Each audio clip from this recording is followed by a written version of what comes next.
Galuh dan Candra Kirana. Dewi Galuh bersifat sombong, angkuh, pendendam, dan malas. Adapun Candra Kirana sangat baik hati, lembut, lemah lembut, penyabar, dan rajin.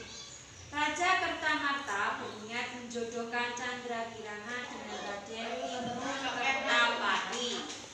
Raden Inu Kertapati ialah putra mahkota kerajaan Kahuripan yang sifatnya baik hati dan bijaksana. Raden Inu Kertapati, aku mengundangmu ke sini karena aku bermaksud menjodohkan putriku Candra Kirana denganmu, kata Raja Kertamarta. Jika memang putri Candra Kirana juga menginginkan hal tersebut, saya bersedia, Raja, jawab Raden Inu Kertapati gembira.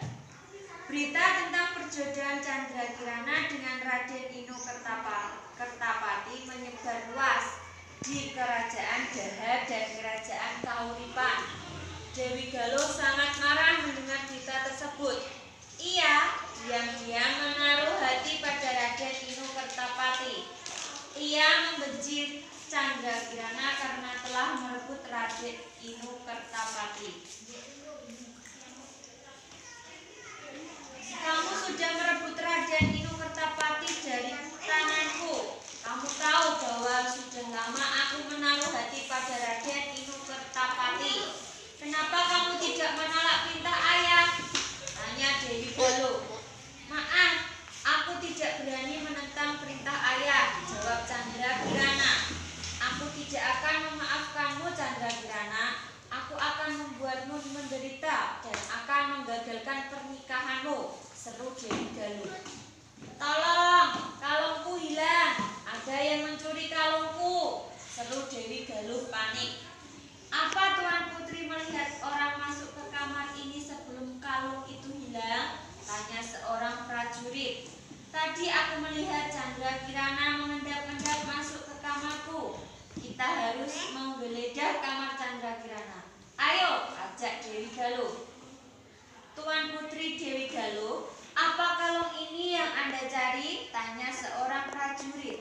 Benar, ini kalungku. Candra Kirana, kamu yang telah mencuri kalungku, seru Dewi Galuh. Aku tidak mencurinya, jawab Candra Kirana. Candra Kirana terus membela diri karena merasa tidak mencuri kalung itu. Tetapi prajurit tetap membawanya menghadap raja. Raja marah pada Candra Kirana, lalu mengusirnya dari istana. Candra Kirana sedih sekali.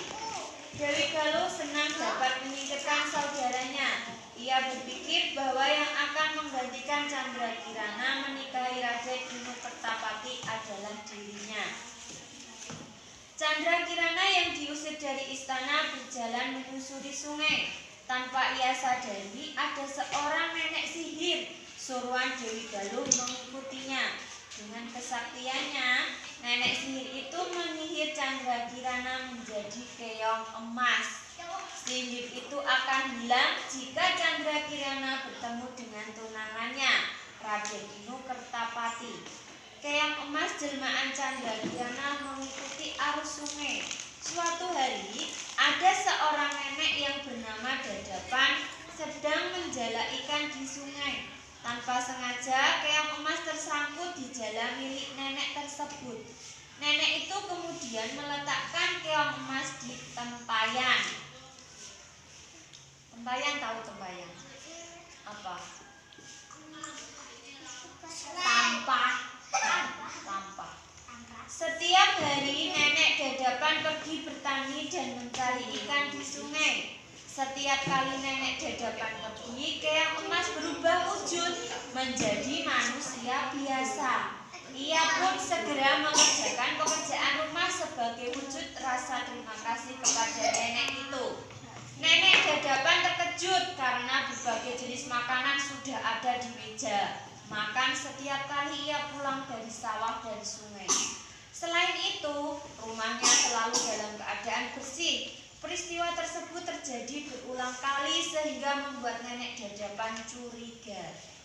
Suatu hari Nenek Dadapan berpura-pura pergi ke sungai. Sebelum sampai di sungai, ia pulang lagi untuk melihat siapa yang sudah mengerjakan pekerjaan rumahnya. Nenek Dadapan diam-diam mengintip dari belakang rumahnya. Ia terkejut karena seorang gadis cantik sedang memasak di dapurnya. Lalu ia menghampiri gadis itu. "Kamu siapa? Apa yang kamu lakukan di rumahku?" tanya Nenek Dadapan. "Maafkan saya, Nek. Namaku Chandra Kirana. Aku jelmaan keong emas yang Nenek pelihara," jawab Chandra Kirana. "Mengapa wujudmu sampai berubah menjadi keong emas?" tanya Nenek Dadapan. "Seorang nenek sihir suruhan saudariku, Dewi Galuh, telah menyihirku menjadi keong emas. Wujudku akan kembali menjadi manusia biasa jika aku bertemu tunanganku, Raden Inu Kertapati," jawab Chandra Kirana. Setelah menceritakan semuanya, Chandra Kirana berubah lagi menjadi keong emas. Nenek Dadapan tertegun melihatnya. Rupanya keong emas hanya berubah menjadi manusia jika tidak ada orang di rumahnya. Sejak saat itu Chandra Kirana tinggal dengan Nenek Dadapan di rumahnya. Sementara itu, Raden Inu Kertapati tidak tinggal diam. Ia berusaha mencari Chandra Kirana. Ia menyamar menjadi rakyat biasa dan berkelana ke desa-desa. Dewi Galuh mengetahui Raden Inu Kertapati pergi mencari Chandra Kirana. Oleh karena itu, Dewi Galuh menceritakan nenek sihir menyamar menjadi burung gagak. Burung gagak itu berbicara dengan Raden Inu Kertapati. Ia memberitahu di mana Chandra Kirana berada. Raden Inu Kertapati yang menganggap burung itu sakti dan percaya pada ucapannya. Raden Inu Kertapati terus berjalan mencari Chandra Kirana. Dalam perjalanannya, ia bertemu dengan seorang kakek yang kelaparan. Ia merasa iba, lalu memberikan bekal makanan pada kakek itu. Kakek itu rupanya orang yang sakti. Ia memberitahu Raden Inu Kertapati bahwa burung gagak tadi adalah jelmaan nenek sihir jahat. Raden Inu tepat yang ditunjukkannya tidak benar. Raden Inu Kertapati sangat terkejut mendengarnya. Burung gagak mendengar percakapan tersebut tanpa mereka sadari. Tiba-tiba burung gagak menyerang sang kakek, tetapi kakek tersebut dapat menangkis serangan burung gagak tersebut. Perkelahian antara kakek dan burung gagak pun terjadi. Sampai akhirnya kakek itu dapat mengalahkan nenek sihir yang menjelma menjadi burung gagak. Kakek yang baik hati itu memberitahu bahwa Chandra Kirana berada di rumah seorang nenek bernama Dadapan. Raden Inu Kertapati kemudian mengucapkan terima kasih dan segera meneruskan perjalanannya mencari Chandra Kirana. Bekal makanan Raden Inu Kertapati sudah habis. Ia sangat haus dan lapar. Ia melihat sebuah gubuk sederhana di pinggir desa. Ia memberanikan diri meminta makanan dan minuman di rumah itu. Saat akan mengetuk pintu rumah tersebut, ia sangat terkejut. Ia melihat Chandra Kirana sedang memasak di rumah itu. Lalu ia memanggilnya. Chandra Kirana menengok dan terkejut melihat Raden Inu Kertapati. Saat itu juga sihirnya hilang. Chandra Kirana menjadi manusia selamanya.